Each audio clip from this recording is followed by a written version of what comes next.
Joker says, I feel depressed, Dave. This is helping. Thank you for this daily. No worries, mate. It is sad news. I didn't know this would be happening. I guess we all kind of had heard rumors and thought that this might happen eventually. It's sad, but StarCraft 2 in Korea is not being that popular. Ever, really. It's had moments, but it's one of those things where, StarCraft 2 in Korea is interesting. It's fun, it's amazing, but it's sad because it never was that popular. So there were far too many pro gamers, and ultimately, it really couldn't offer a future to a lot of those pro gamers, even when it was at its height. All it offered was a bunch of promises, and I think ultimately when you've got such a vast number of pro gamers devoting their all to it and not really developing any other life skills, it probably is not the best and healthiest thing. So as much as I'm so sad to see the end of Pro League, because it is such a unique best of one format, all these players in this one city practicing every week for a single map, coming out with the dirtiest, the most disgusting builds, the best timing attacks, sometimes the most amazing macro play that's so prepared for all those cheeses and timing attacks that come out. Just the most brutal understanding of timing came from Pro League. So it is very sad that it's gone. But at the end of the day, for some of the players that retire, it's not like when they turned 30 plus, many of them were going to have a career from it or any sort of decent savings or anything. So I do think it is one of those things where pro gaming doesn't provide for most people that get into it. But I feel like it was a situation where there was always more promise than actual delivery on support and whatnot for pro gamers in Korea. And there were too many players. So the vast majority were always going to end up just working full time, getting paid a very small amount of money and not really making bank out of it. And at the end of the day, it wasn't going to get drastically bigger. So if some of these teams retire and some of the players have to retire, it's going to be very sad for the Korean scene for 6 months to a year. My hope is that we see some fresh blood come in if there are less team houses and we see more people having more opportunities in GSL-style tournaments. If Star League discontinues and it's literally just like 2 seasons of GSL a year, that would really suck. There would need to be a lot more events in Korea, to make things worthwhile. Maybe Korea could be reintegrated with the rest of the world. Who knows? But it's something where, the scene, it's like, for a game that didn't have that many people watching, to have 8 team houses at the start of Kesper and recently 5 Kesper teams, 5 or 6 Kesper teams, all kind of just devoted to this one league or 7 teams or whatever it is. It was something which couldn't last, and that's sad. But it's something as well where I hope some of the players go and start working towards their education or other careers. I hope some of them hang around and see that they can thrive in this environment now without necessarily being on the team or with that support. And it will turn into a more fractured structure, which is really sad, not having necessarily as many organized broadcasts. But if there can be more opportunities for players who don't necessarily have the same opportunities in terms of, getting into a team house or something, or they don't do well in a team house, it is going to give those guys more opportunities to, to play and perform. There's going to be a lot more reliance on, or a lot more weight put on self-reliance. Players are going to need to be better at figuring out strategies for themselves if they're not living in team houses and stuff as well. It's still very sad though. So it's one of those things I have very mixed feelings about. Obviously, I'm blatantly sad about it. But on the upside, it's something where I'm like, well, I guess this kind of just needed to happen eventually. I really wish we could have kept Pro League, but the format doesn't really make enough sense. There's just not enough Korean sponsorship for StarCraft 2 within Korea, unfortunately.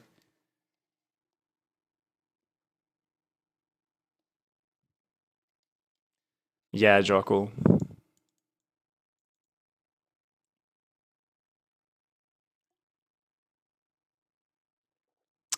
Laxel says there was some kind of discussion in the TL thread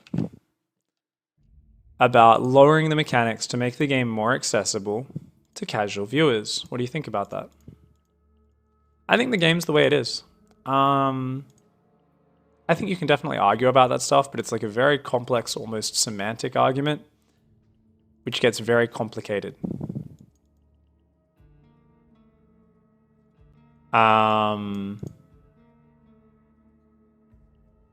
You know, it's very yeah, it's very complicated. Where I think at the moment Blizzard have designed the game the way they want it to be, and it's still fun, even though it is very fast paced and a little bit more brutal. Like it has these real edges. The thing is, if you play other RTS games, you kind of realize exactly why it's the way it is, and you're like, okay, this makes sense. Like, it's fast paced and it's exciting.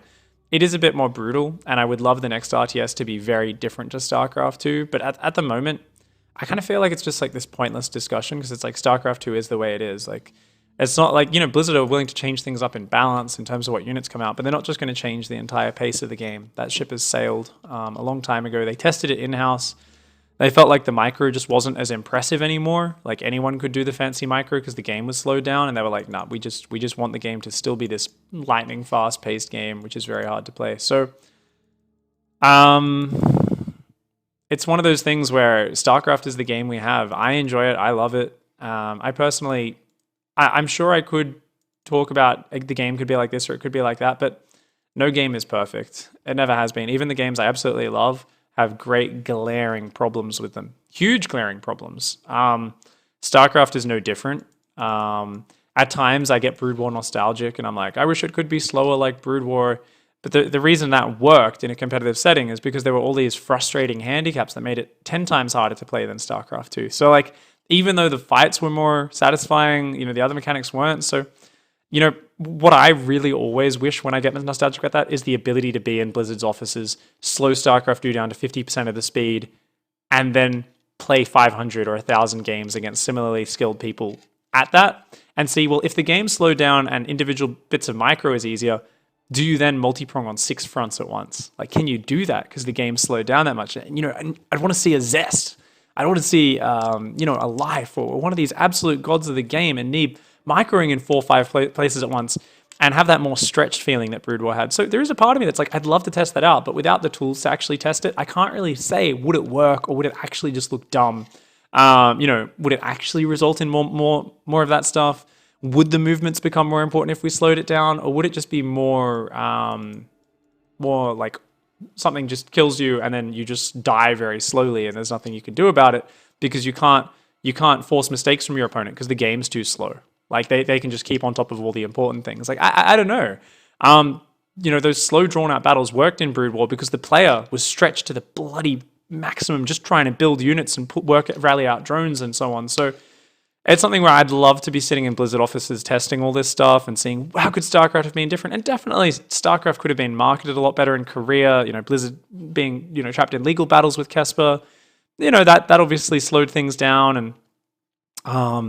And, you know, obviously if we had the sort of development that's going on in StarCraft 2 now, at the same time as they were developing the previous expansions, like, that would be fantastic as well. If there was all this esports focus and in-game transactions and everything, that would be great.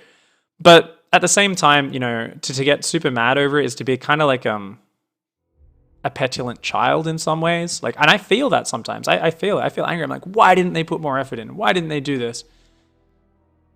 They're a company. They make money. They made fantastic game. The only reason people feel that is because they look at someone like Riot and maybe Valve, and they're like, look at what these guys did with esports, and they did it before Blizzard did it. Well, why don't we have that? And the thing is, it's like, well, are we really entitled to have that? No. Would it have been amazing if we did have more of that focus on esports and in-game transactions and communities earlier? Yeah, it would have been. Blizzard's got there now, though. They're doing an amazing job. It's a shame StarCraft 2 is not the biggest game in the world, but no matter what game it is, every game's going to go down in popularity after a while. Like, no game lasts forever.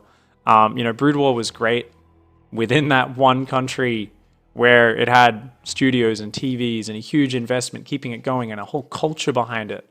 And even then, Brood War is much lower in popularity now. Even though you still get people watching streams in large numbers and donating, you still get this fan base that do enjoy it, people playing it, it is going down in popularity. You know, it always does eventually happen. So it's one of those things where I know RTS is, you know, it kind of goes down, it goes up. StarCraft goes down, it goes up. There's things I get annoyed about, but at the end of the day, I look at StarCraft and I say to myself, this is the game which I love playing. I enjoy playing it. it's very sad that the Korean scene is downsizing very hard, but it literally changes nothing in terms of the foreign scene. Um, and I'm very happy that the foreign scene is finally being resurrected this year. Um, I'm depressed as all hell that so many Korean players that I love are going to retire, that I'm not going to see as many good Korean matches. But at the same time, it was going to always be inevitable since the Korean scene wasn't really supporting StarCraft. So it's sad, but I'm still going to love the game. There will still be upswings. There'll be a Warcraft 4. There'll be a new sick balance patch next month for StarCraft. Like, I'm still going to play this game and enjoy playing it. So I know there's people saying, you know, I'm done with StarCraft, Pro League being gone is the end, but there weren't that many viewers for Pro League. A lot of the time there was like 4,000 or 5,000 people watching. I know it was a bad time zone for the US. It was not the worst time zone for EU though. And, you know, it's just one of those things like, yes, there's definitely people where this was their esport that they followed for years and years, and it sucks that it's gone. But at the same time, I don't think it's a reason to say StarCraft's dead. I don't think it's a reason to say I'm never playing the game again. So that's that, guys. Yeah, share your thoughts. It's a sad moment. It deserves to be memoried and collected.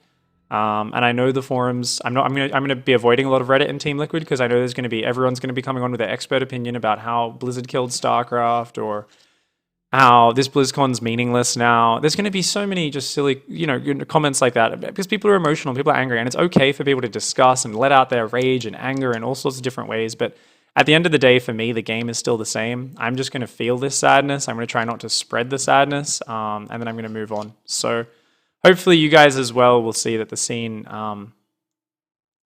won't change. Hopefully, outside of Korea anyway, it won't change that much. In Korea, there's going to be a lot of shakeups. Hopefully things will stabilize nicely next year in a format which is smaller but still continuing and showing us high-level games. Only time will tell. For now, that's about it. So, yeah, I think that's enough for remembering Pro League. Let's take a moment of silence, revere in the awesomeness that it showed us. I appreciate you guys hanging out, and yeah, I guess I'm just going to stream now.